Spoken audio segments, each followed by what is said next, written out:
Hi ಎಲ್ಲರಿಗೂ ನಮಸ್ಕಾರ. Welcome to my channel. ಇವತ್ತಿನ ರೆಸಿಪಿ ಬಂದು ಪನ್ನೀರ್ ಗ್ರೇವಿ.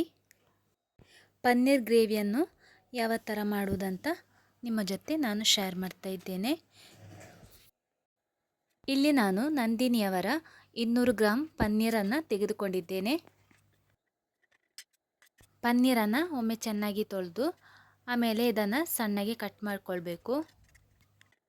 ಪನ್ನೀರನ್ನು ಸಣ್ಣಗೆ ಕಟ್ ಮಾಡಿ ಇಟ್ಕೊಂಡಾಗಿದೆ.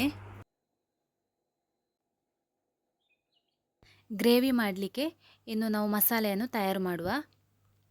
ಇಲ್ಲಿ ಗ್ರೇವಿ ಮಸಾಲೆ ತಯಾರು ಮಾಡಲು ಬೇಕಾಗುವ ತರಕಾರಿಗಳು 2 ಟೊಮೆಟೊ, 2 ನೀರುಳ್ಳಿ, 4 ಎಸಳು ಬೆಳ್ಳುಳ್ಳಿ, ಒಂದು ಅರ್ಧ ಸಣ್ಣ ತುಂಡು ಶುಂಠಿ, ಕೊತ್ತಂಬರಿ ಸೊಪ್ಪು, 2 ಹಸಿಮೆಣಸಿನಕಾಯಿ, ಆಮೇಲೆ ಸ್ವಲ್ಪ ಗೋಡಂಬಿ. ಇನ್ನು ಈ ತರಕಾರಿಗಳನ್ನೆಲ್ಲ ನಾವು ಫ್ರೈ ಮಾಡಿಕೊಳ್ಬೇಕು. ಮೊದಲು ಸ್ಟವ್ ಆನ್ ಮಾಡಿ ಬಾಣಲೆ ಇಟ್ಟು ಸ್ವಲ್ಪ ಎಣ್ಣೆ ಹಾಕಿ ಅದು ಚೆನ್ನಾಗಿ ಬಿಸಿ ಆದಮೇಲೆ ಒಂದು ಸಣ್ಣ ತುಂಡು ಚಕ್ಕೆ ಮತ್ತು ನಕ್ಷತ್ರ ಸೋಂಪು ಇದನ್ನು ಹಾಕ್ಕೊಳ್ಬೇಕು.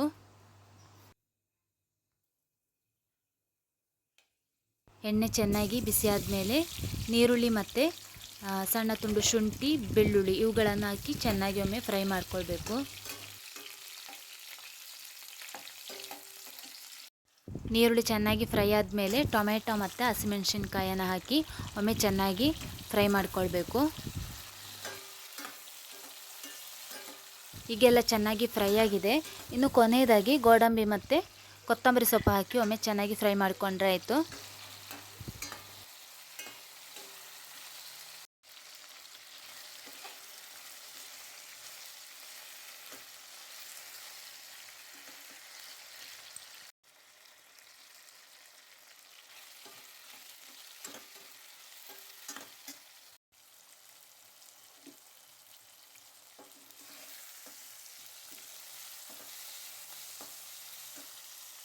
ಇದಿಷ್ಟು ಫ್ರೈ ಆದರೆ ಸಾಕು. ಇನ್ನು ಸ್ಟವ್ ಆಫ್ ಮಾಡಿ ಇದನ್ನು ತಣಿಲಿಕ್ಕೆ ಇಡಬೇಕು.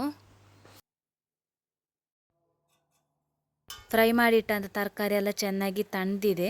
ಇನ್ನು ಇದನ್ನು ನಾವು ಮಿಕ್ಸಿ ಜಾರಿಗೆ ಹಾಕಿ ಮಸಾಲೆ ಥರ ರುಬ್ಕೊಳ್ಬೇಕು. ಇದಕ್ಕೆ ಸ್ವಲ್ಪ ನೀರು ಹಾಕಿ ರುಬ್ಕೊಂಡ್ರೆ ಸಾಕು. ಸ್ವಲ್ಪ ದಪ್ಪವೇ ಇರಲಿ ಮಸಾಲೆ ಎಲ್ಲ ರುಬ್ಬಿಕೊಂಡಾಗಿದೆ. ಇನ್ನು ಸ್ಟವ್ ಆನ್ ಮಾಡಿ ಬಾಣಲೆ ಇಟ್ಟು ರುಬ್ಬಿಟ್ಟಂಥ ಮಸಾಲೆನ ಹಾಕ್ಕೊಳ್ಬೇಕು.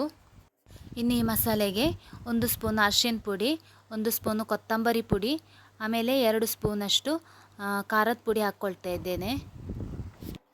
ಎಲ್ಲ ಮಸಾಲೆಗಳನ್ನು ಹಾಕಿದ ನಂತರ ಒಮ್ಮೆ ಚೆನ್ನಾಗಿ ಮಿಕ್ಸ್ ಮಾಡಿ ಬಾವಡೆ ಮುಚ್ಚಿಡಬೇಕು.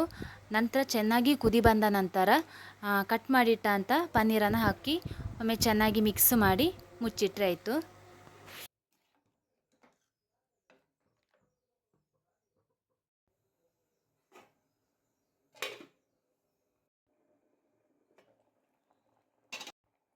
ಕೊನೆಯದಾಗಿ 1 ಸ್ಪೂನಷ್ಟು ಗರಂ ಮಸಾಲೆ ಹುಡಿ ಹಾಕ್ತಾ ಇದ್ದೇನೆ. ಆಮೇಲೆ ರುಚಿಗೆ ತಕ್ಕಷ್ಟು ಉಪ್ಪು ಹಾಕಿ ಚೆನ್ನಾಗಿ ಮಿಕ್ಸ್ ಮಾಡಿ ಮುಚ್ಚಿಡಬೇಕು. ಈಗ ಇದು ಚೆನ್ನಾಗಿ ಕುದಿ ಬಂದಿದೆ ಕೂಡ. ಪನ್ನೀರೆಲ್ಲ ಚೆನ್ನಾಗಿ ಬೆಂದಿದೆ. ಇನ್ನು ಸ್ಟವ್ ಆಫ್ ಮಾಡಿದರೆ ಆಯಿತು. ರುಚಿಯಾದ ಪನ್ನೀರ್ ಗ್ರೇವಿ ತಯಾರಾಗಿದೆ.